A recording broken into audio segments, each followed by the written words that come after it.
solution to the security standoff in Puntland, suggested by elders who have talked with stakeholders, has been rejected by the state government.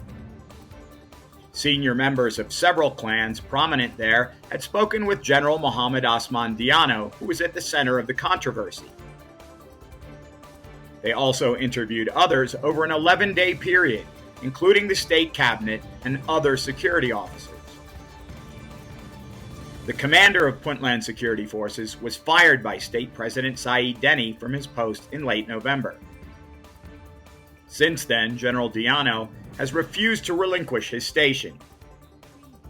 At the end of their consultations, the elders released a statement recognizing the agreement that former Puntland President Abdirahman Farol put in place when naming General Diano to command the PSF. While they agreed that Diano should follow President Deni's orders, they also suggested compensation. This includes the general and his forces keeping the vehicles, weapons, and property allotted to them in their duties. They would also receive 13 months' pay and an undisclosed sum for their work in protecting Puntland assets. The State House issued a statement, at first thanking the elders for their efforts. The document also recognizes the PSF as the backbone of the province's fairly successful fight against terrorist groups. But then they state that vehicles, weapons, and property in their possession belong to the Puntland government.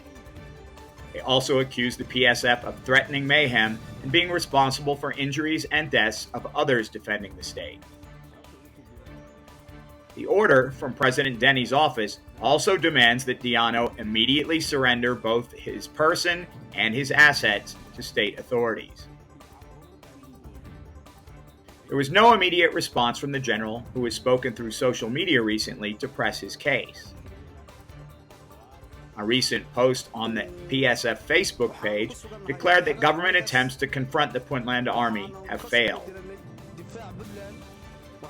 The situation threatens to further delay legislative elections that are overdue by almost 1 year.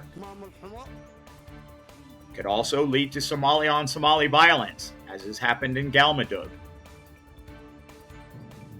There, state and federal forces have squared off with the anti-Al-Shabaab Sufi militia, Ahlu Sunnah wal Jamaa. Dozens have been killed in that conflict and infrastructure and property destroyed. ADN TV will continue to report on security developments throughout Somalia.